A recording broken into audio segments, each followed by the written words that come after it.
Okay, this is the third and final part of my Prince Caspain rant. I like to address the question, first of all, of why do I care? Why is this so important to me? Like, they're just books, they're just movies, why do I care?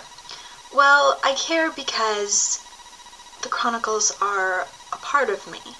You know, there are certain books that you read that just become part of the way you think, you know, what you think and how you think. And Narnia is part of that, and you know, they've become part of me, and it hurts me when people mess with Narnia because it's like they're messing with a part of me, which is weird. And you know, I sort of consider myself a bit of a Lewis, you know, buff. I kind of know a lot about him, you know, especially because of his connection with my life's great obsession, Lord of the Rings. Also, I do kind of know what I'm talking about, because I have taken, you know, within my English degree, I have taken 2 Lewis courses, one of them on Lewis and one of them on Lewis and Tolkien and Lewis's science fiction trilogy, which is great. I highly recommend it. The Cosmic Trilogy, it's called, or the Space Trilogy, sometimes it's called that too, but it's really good, Lewis for adults. And also, you know, all his non-fiction, which I highly recommend as well. Anything written by Lewis is just fantastic. Okay, the Chronicles, or Prince Caspian.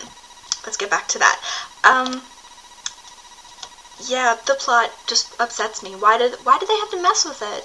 Why did they have to put a great big battle scene in? I mean, I felt like the storming of Helm's Deep in Lord of the Rings. It felt like they were trying to copy that. It did. And because were they trying to make the movie longer? Because I felt like they didn't need to. There was so much stuff that they took out that they could have put back in to make the movie longer if it was just length. They could have put in, you know, the awakening of the trees, which is in there a little bit, but, you know, not really. They could have really put that back in. Bacchus and Silenus, which I think is interesting because it's like, you know, old Narnia waking up again. They could have put back in Caspian's entire backstory, all about, you know, his nurse and his, you know, insatiable desire to learn about old Narnia, which is why he knows so much.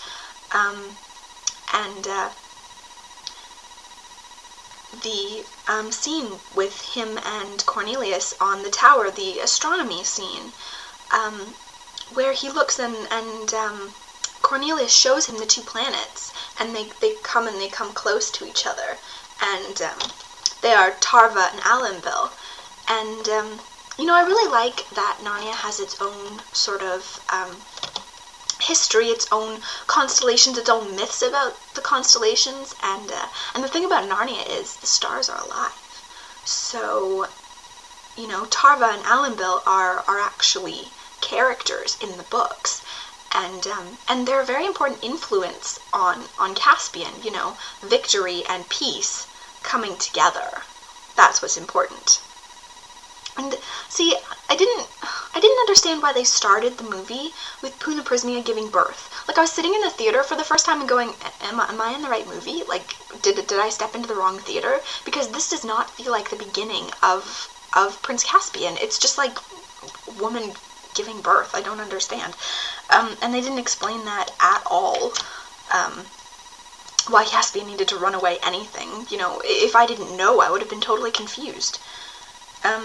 What I think they should have done was they should have followed Edmund and Lucy and Susan and Peter all the way. They should have started with them on the railway car, and then they should have followed them all the way till they meet Trumpkin.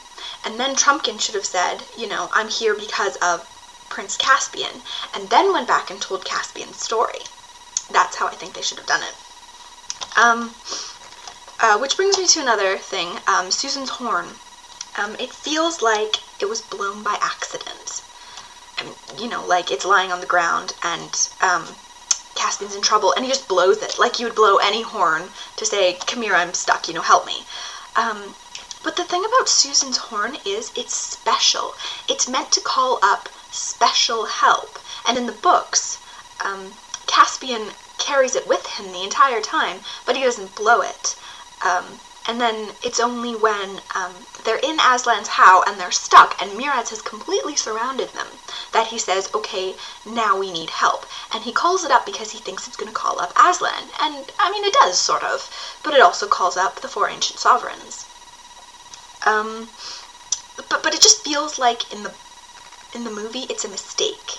Like, would Aslan have called Peter and Susan and Edmund and Lucy just if, anyone had picked it up and gone, oh, a horn, I'll just blow it? No, of course not. Aslan has a purpose. And, it's that purpose has to be there. It can't just be a mistake. And, speaking of Aslan, where is he? He's not there the entire movie almost. One flash of him there in Lucy's dream, which I don't think should have been a dream anyway, because that implies it wasn't real. And, and then, Lucy says she sees him on the path, but we don't see him, and then he's there standing there at the very end and helps them win. But, that's not right. And also, they missed an entirely excellent scene where they're following Aslan, and Lucy's seen him, and they're following him on the path down through the gorge and the River Rush. And, there's a lot of spiritual implications to the order in which they see him. Because, Lucy sees him first, of course, because Lucy's very spiritually in tune. And then Edmund, because Edmund knows what it's like to reject Aslan and doesn't want to do that again because he's been so hurt by it before with the witch. And then Peter, and then Susan, and then finally, when they're right there standing in front of Aslan, Trumpkin sees him.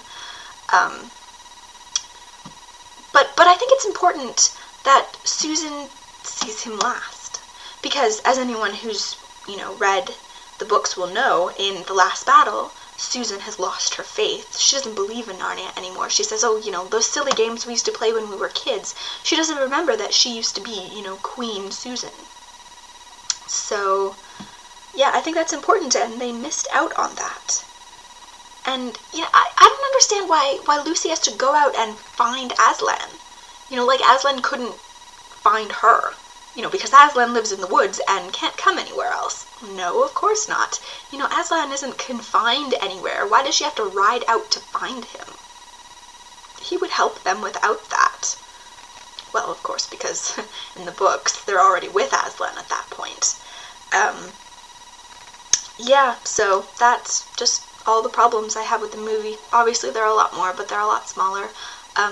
One funny note, when Miraz is being crowned king, at the wrong time, by the way, but anyway, he's being crowned king, and they're all, Baruna pledges its troops, and Beaver's Dam pledges its troops, and somebody says Ettonsmoor pledges its troops, which made me laugh, because nobody lives in Ettonsmoor, in the Silver Chair, which actually takes place in Caspian's lifetime. He's an old man,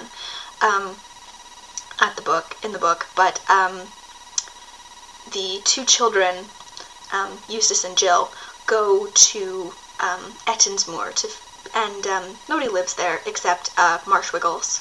I love Marshwiggles. Marshwiggles on one side of the river and giants on the other side, and not very nice giants either. And they've been there for a long time because they have a castle. They have Harfang, which is a giant castle with a king and queen, and they have a ruined city. So it's not like they just moved in there either. And it talks about Peter fighting the giants when he was the High King. So, they've been there for a while, so the Telmarines aren't that stupid. I don't know, maybe they are in the movie, who knows.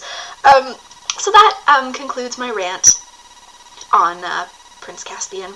As I said in the beginning, Disney isn't doing the Chronicles of Narnia anymore, and I'm kind of glad of it, actually. I'm kind of glad they're not doing Dawn Treader, because Dawn Treader is my favorite book, and I care about it more than I care about the others, and as you see, I care about the others quite a bit. And I'm kind of glad because I'm sad because I would have wanted to see it. I would have wanted to see it done properly. And I'm excited for movies. I like movies. I like a lot of movies. And I also do like adaptations of books from movies. And but I'm kind of glad because the way it was going, the way Caspian went, I didn't want to see them butcher it. I didn't. I mean, it's a really long book with lots of little parts. Well, it's not long, but it's got lots of little parts, and it's on the sea, and they would have done some crazy things that I wouldn't have been happy with. So I'm kind of glad that they're not doing it. Hopefully, Walden Media, which is the other big backer, will find someone else, you know, someone with vision and less of a perchance for mass marketing, who won't treat us like we're stupid, who will respect that we love the book and that we want it to be done properly. Anyway, this was fun, and I have a lot of things to rant about, so hopefully I'll, you know, do this again. Bye.